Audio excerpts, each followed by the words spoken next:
What's up, Open Table? Live from here at Walker Manor with Hal Boston, the other host here, and with our guest, Marcus Randolph. Tell us a little bit about yourself, Marcus, and why you're here today.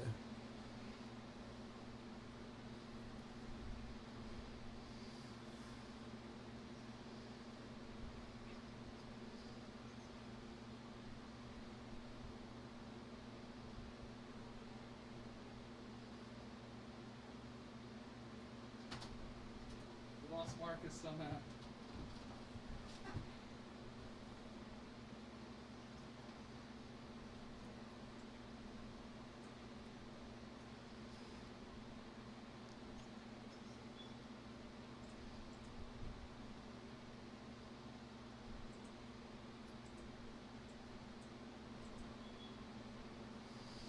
Absolutely, and the interesting thing about our conversations is that more times than not, I think, even though there's been many times we agree to disagree and so forth, there's been a lot more middle ground that's been there than not.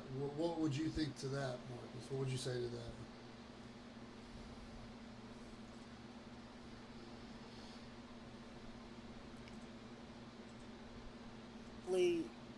Everybody wants to succeed.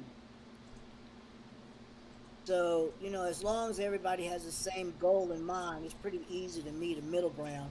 I think we have definite ideas about what some type of normalcy is, but, I think everybody's trying to figure out some type of way to reach some type of success. Yeah, I see what you're saying. I want to deflect over to Hal because we've talked about a lot interesting about the conversations with you, and then also another guest we planned on have Dre Miley and his thoughts on MMA training and police and how that can create for a better environment for police interactions with American citizens. How what on these conversations, and especially this being our first show, so to speak, it's an experiment. It is what it is. Right. What what would you like to see out of these conversations, especially when we get into talking these racism, police brutality, and all the other social, economical problems we face as a society today that the news media won't allow us to discuss? Um, I think the common goal out of this whole thing would be, you look at Facebook and Instagram and Twitter and all these. Uh, there's so much. There's politics everywhere, but not anybody really discussing. They're kind of just arguing back and forth. It's who can be the loudest. So I like to see people actually put aside their extremes and kind of actually have a discussion about it instead of just a screaming match, insults. Right. There's plenty of other platforms to do that on. So All right, so we're going to go ahead and move right on to police brutality and racism in America, and what maybe media portrayal of it is, just to sometimes what reality is, what reality looks for different Americans, and I want to defect off to you first, Marcus, and I want you to, what comments do you have on police brutality, and what would you like to see move forward as the best interest for America? Um, in in a perfect world, and this is all over, I would like to feel comfortable that when my nephew gets in the car and he goes out, and I don't have to be concerned that he won't come home because somebody is scared of him, or simply because somebody has a viewpoint, doesn't understand who he is, and takes advantage of the position that they're in.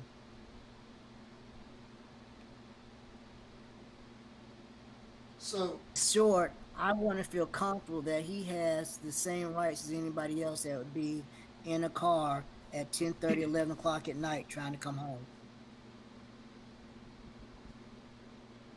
I can understand that.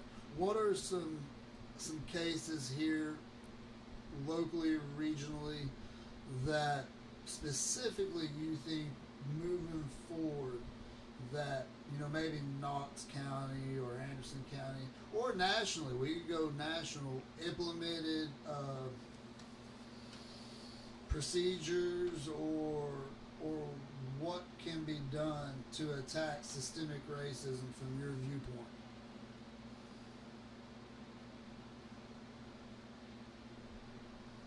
So that's a big question because you're talking about now um, a 400-year period where we've been asking this same question of how do we get to a point where we're seen as equals, whether that mean as equal separately or equal assimilated.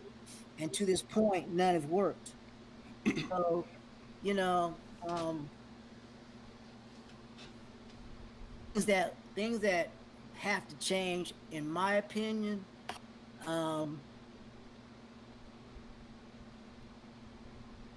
the first thing that I would do before anybody has to or can become a police officer, I won't say that they have to go through college, but I will say they have to have some type of training where they've been in an environment where they've been able to meet and have an association with people other than themselves. Um, and I can't tell you how many times somebody has said to me, "You're the first black person I've ever met like you," and that's a that's a negative statement because I'm not that special in the fact that there's a lot of people that are just like me and a lot of people that are a little like me or a lot different from me. But sometimes when people see me, I don't fit the stereotype that they used to, so immediately they think of me as different. And really, I'm just one of them of millions, but it's not that I'm different. It's just they're trying to make something be the stereotype that they have. Well, I think that's interesting because, originally I grew up in Hampton, Virginia.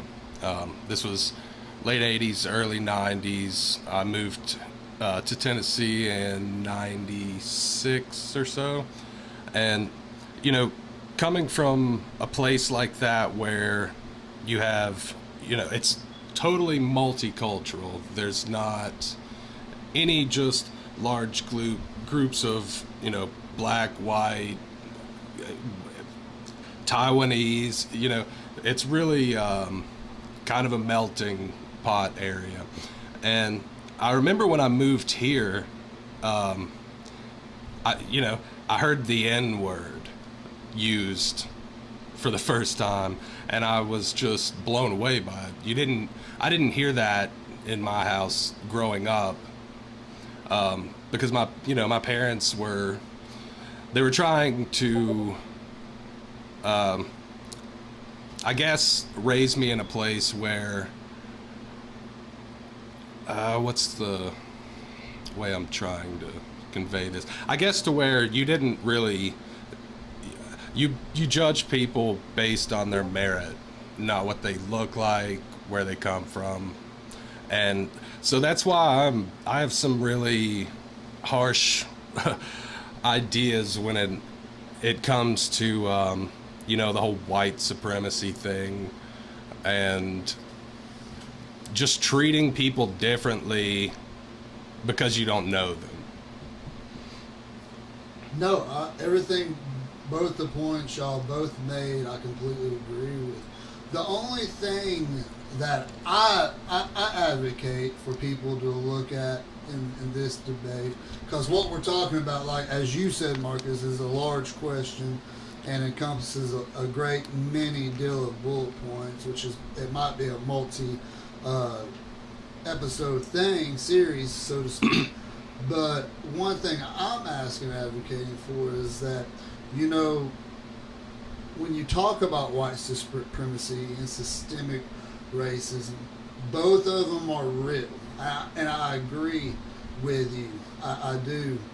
But that white supremacy, that demographic that, you know, MSNBC and CNN just throws out there, a couple white bubbas with the Confederate flag, which is not even the Confederate flag, it's the battle flag of Northern Virginia and Tennessee, out there and saying expletives and being an idiot. That's like 0.5 of the demographic of people out there in the South that aren't like that, are not racist.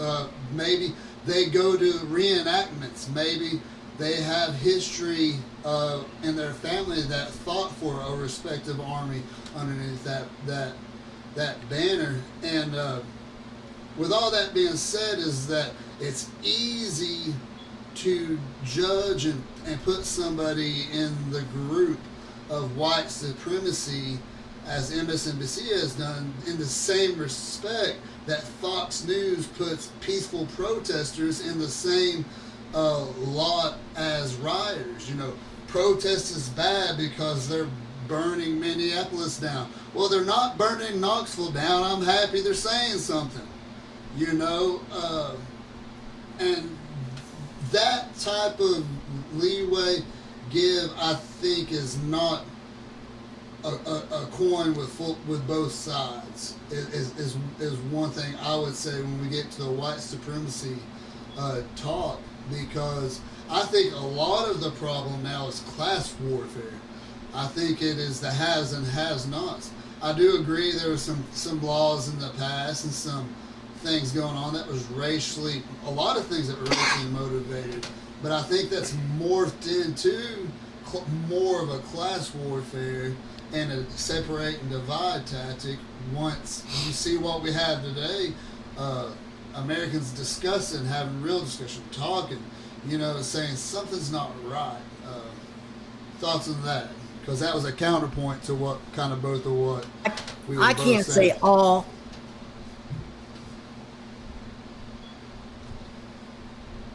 You can never say all about anybody or anything, but for black people as a general whole, that flag is a negative emblem and a negative symbol. For instance, just the mere thought of, you know, they said we're not going to have it in NASCAR. Now, the responsible way to do it would have been show a group together, petition, whatever, protest, whatever you say, and get out there and make NASCAR say this was a mistake. That's not how it was done. Somebody went to that man's race team's garage and they hung a noose in his garage. Now,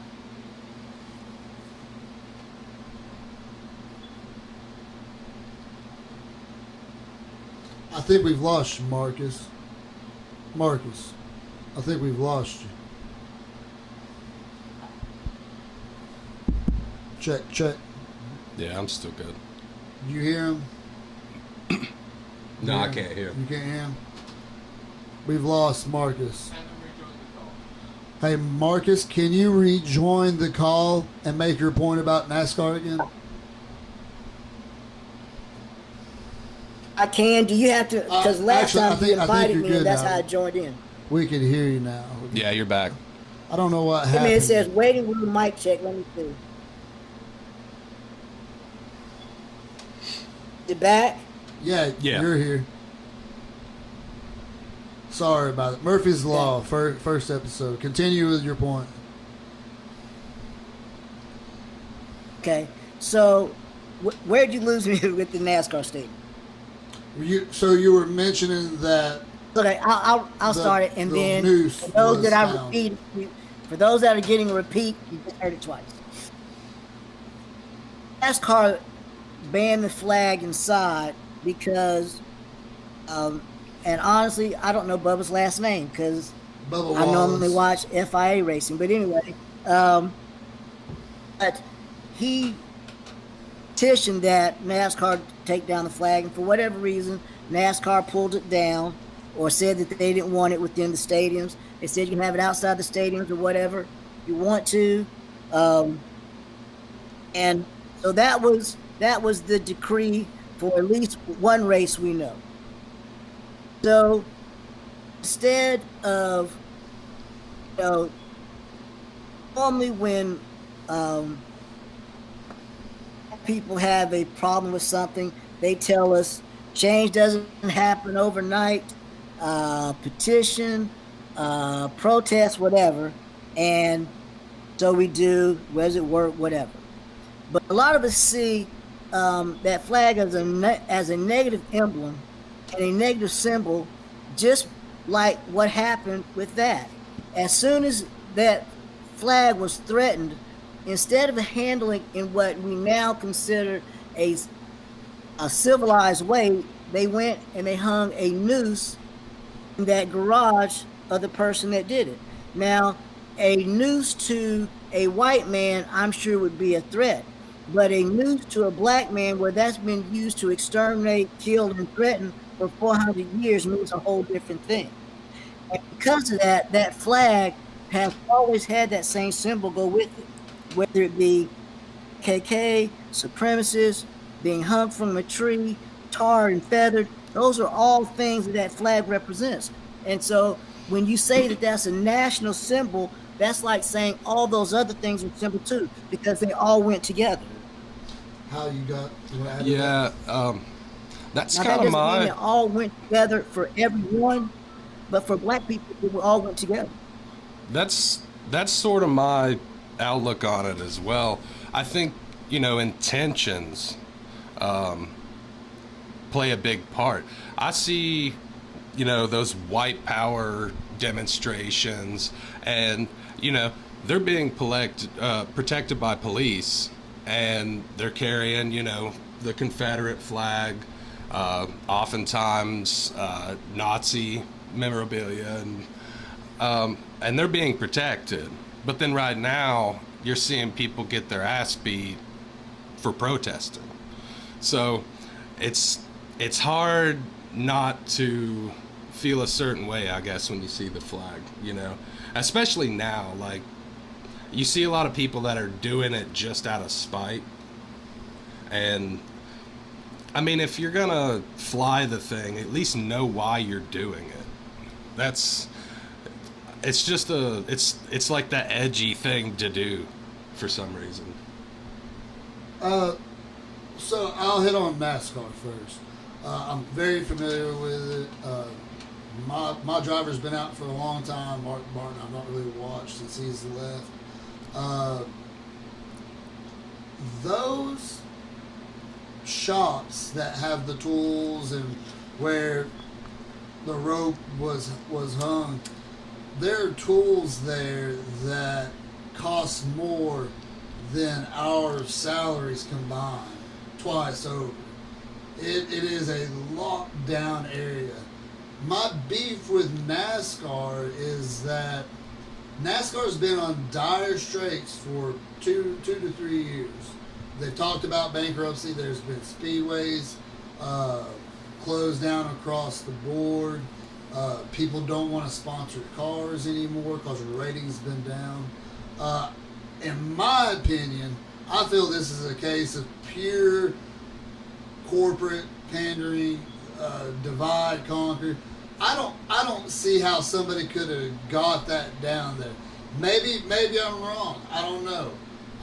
But even if there was a douchebag that got in there, put a noose up there, whether he worked for NASCAR or whether he was like a secret operative that broke in there, whoever this masked assailant is, who's very good at espionage,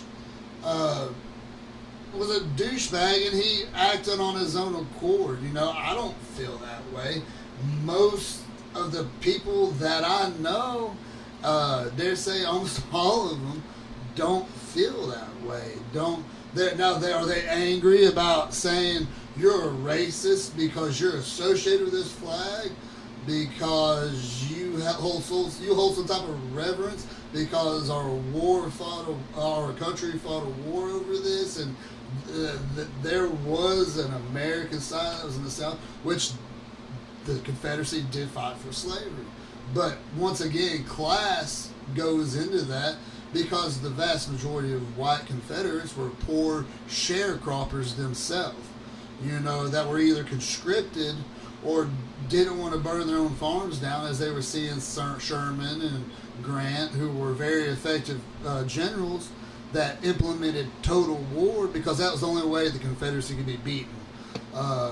So I think, once again, it is unfair to sit here and say, you guys and you white guys in the South, y'all shouldn't have let, Tom Cruise break into NASCAR and put that noose in there. What?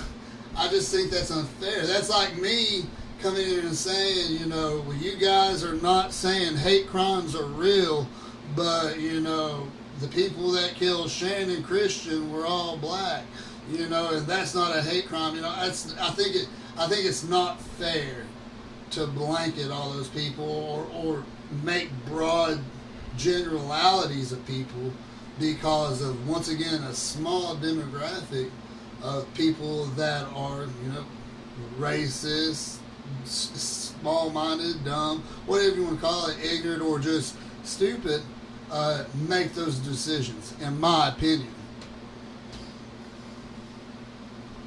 And so, since on the flag, that flag represents a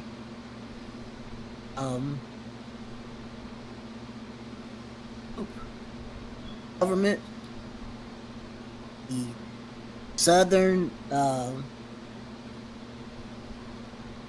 connection, a war against the North. Now, North wasn't a shining beacon necessary for black people either, because we all know that they had their prejudices as well. Yes, sir. But at some point, you got to take your pluses where you can get them, and they had banned slavery in the North where it wasn't banned in the South. That's true. Flag was the symbol, insignia of the South, and the South at that point was fighting to keep slavery as a staple of their existence. Socioeconomics of it was simple. The North didn't want it because it gave the South too much power. The South wanted it because it gave them power that their numbers didn't have. Now, it made the leaders of the Confederacy therefore, filthy rich. What now? It made the leaders of the Confederacy filthy rich. The politicians that defected from the U.S. government to the Confederate government, had an economic need for that. And that's most slavery. Definitely true. But to say that the people in the South that wanted, whether they had slaves or not, thought that they wanted slaves to go free, at best would be a fallacy, and I think somebody's thinking. The fact that at least it didn't lead to the enslavement of them either.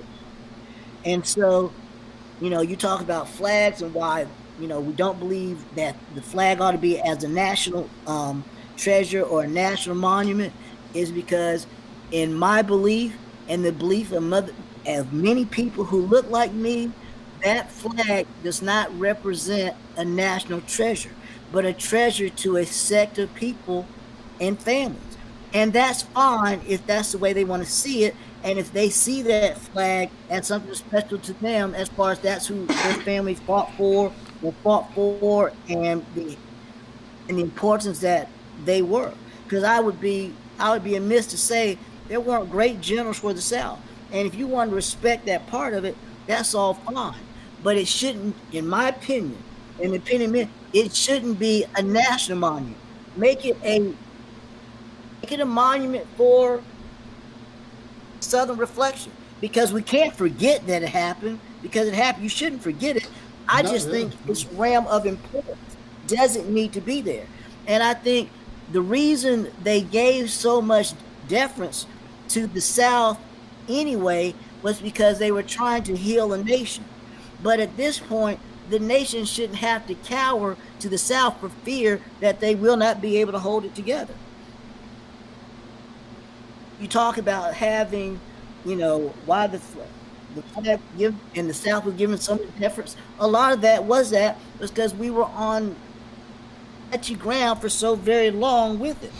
They did get a lot of deference to who they let be named this after that and after this. Somebody said something about, do we want to burn the flag or get rid of the flag that we have now and change the name of Washington, D.C. and all these? No, because when it comes down to it, black people have died for those flags too. What we don't want to see is a flag that was a break and against the symbol that we hold dear now be held up on a esteem as a national monument.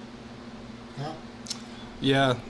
On your point of wanting to honor, like, the memory, don't forget what has happened. I think I had the discussion with Zeb earlier that, a lot of people don't even know who their ancestors really are. Especially in East Tennessee, I've noticed there's a lot of people that are transplants, be it, their grandparents, great-grandparents, so on. Yeah, you're good. They weren't originally from any sort of Confederate state. So if you're really trying to honor, like, your ancestry and use a flag like that to as, like, your justification, you should actually know who your ancestors are. I mean, it doesn't really make a lot of sense to me to be like, well, I'm honoring my ancestor, and someone catches you off guard. You don't know. Yeah. You have no idea. So and I can understand but, that but point. think about this. Good. Think about this. That's a choice. It's a choice to decide you want to live up to your heritage or know your heritage or not. That heritage was stolen from black people because they sold our families off. We didn't know who our mothers and fathers because they sold us to different parts of the world and whatever. So even if they wanted to know that heritage, many of us could not. right. And that's why we wanted to To have get you on. past Marcus. Is that favor you're talking about right there and how you feel about it, and I really appreciate that. And to carry on to what you're saying about the institution of slavery and the condemnation of the South with it, is that not same condemnation applied to America? Because the Confederacy learned the institution of slavery from America. And then when you look at the biggest Ku Klux Klan rally in history of America was in D.C. And you know what flag they were flying? They were flying the American flag. Mm-hmm. So my point is, and the reason why this comes back, I was the one that asked that question to you, Marcus, about where does this stop? There's been Ulysses Grant statues torn down. There's Abraham Lincoln's been defaced.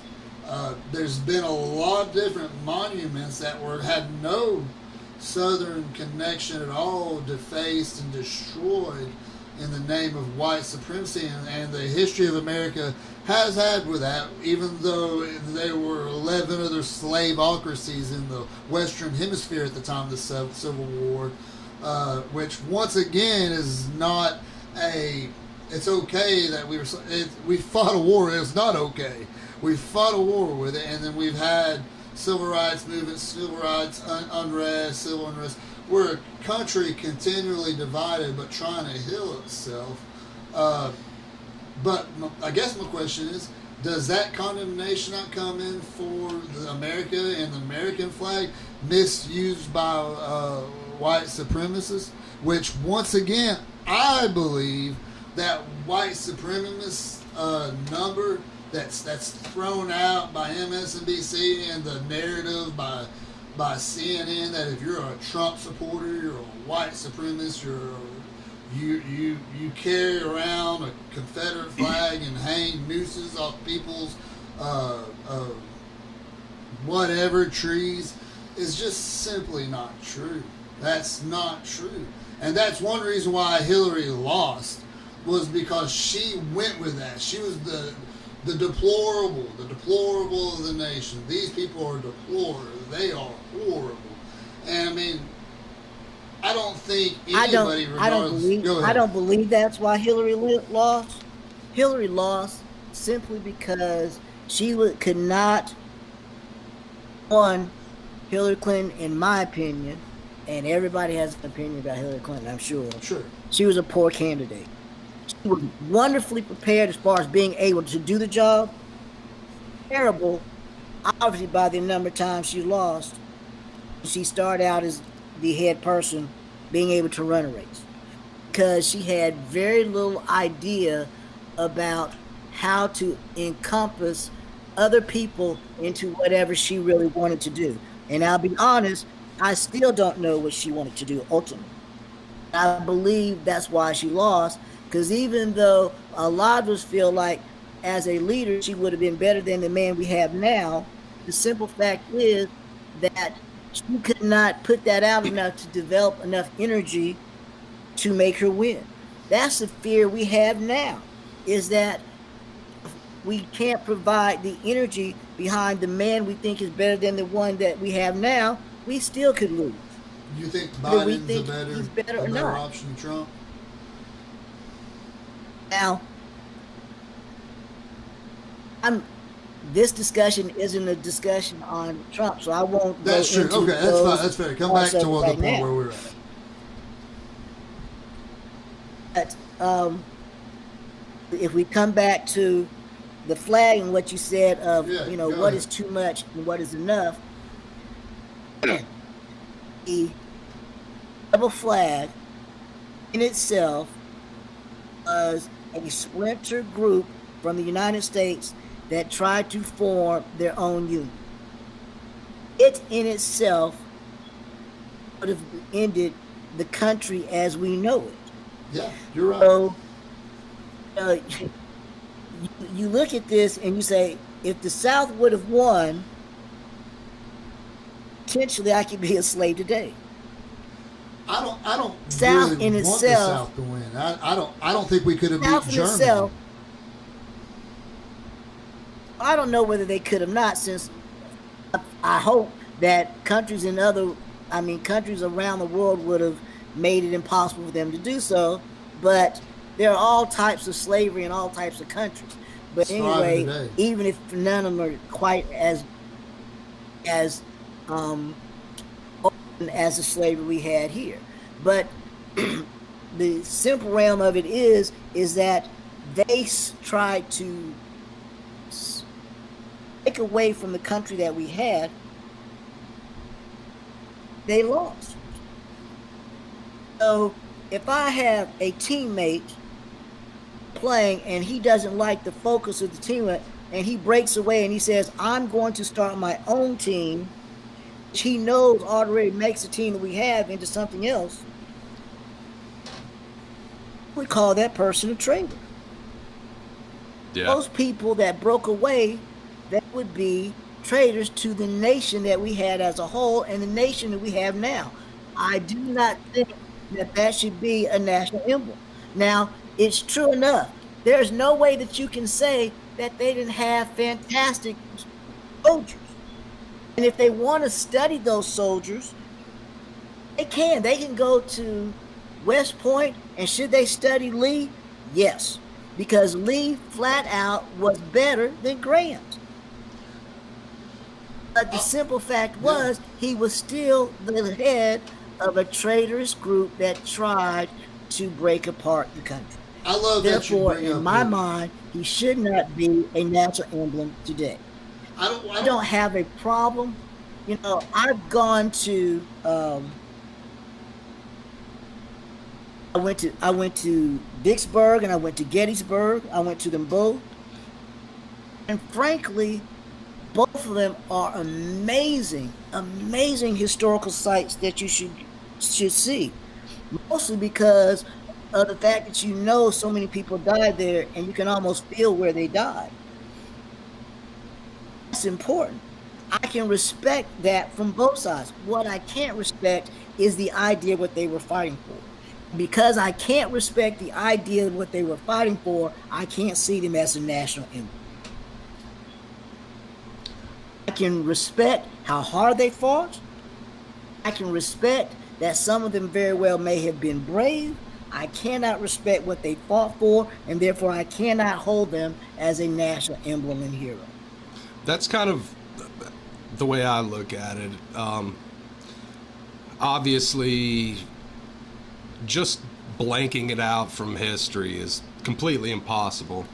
You know, we have museums, and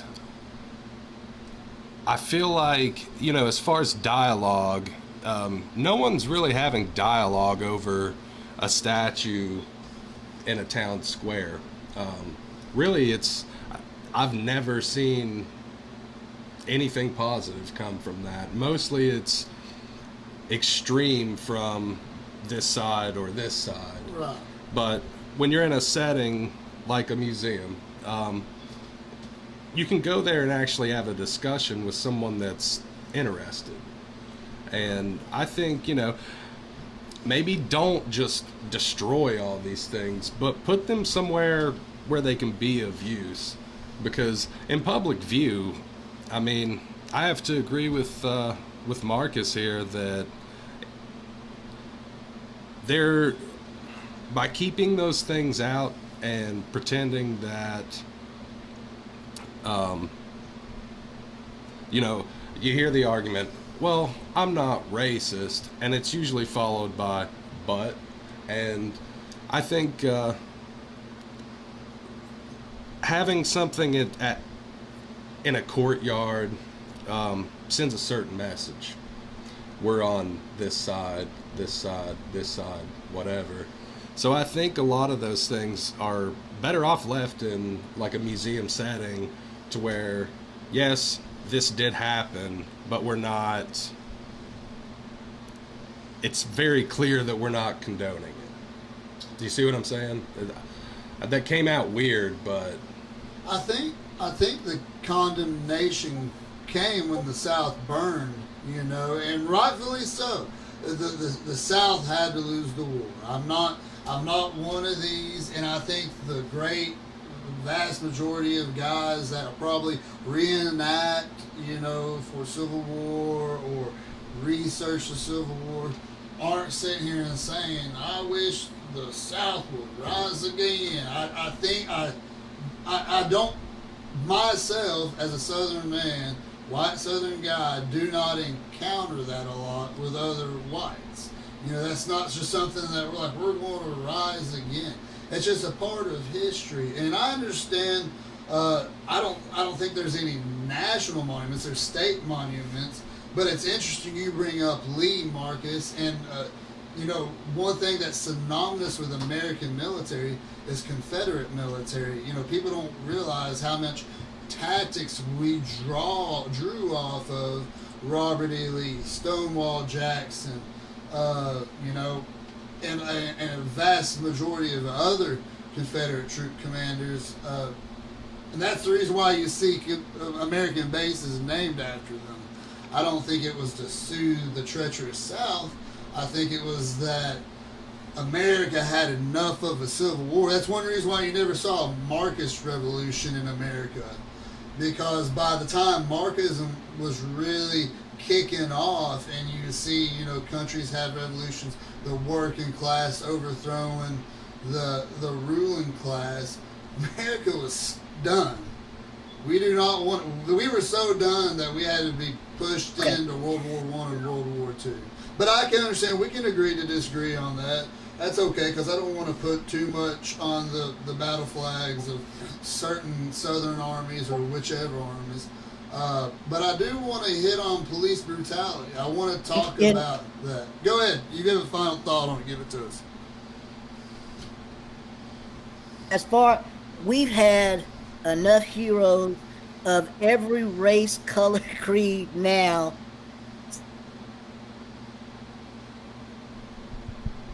Think they could put names on bases to celebrate from every war, from the Civil War on, to where they could fill a base name of umpteen people to represent everybody that we have now.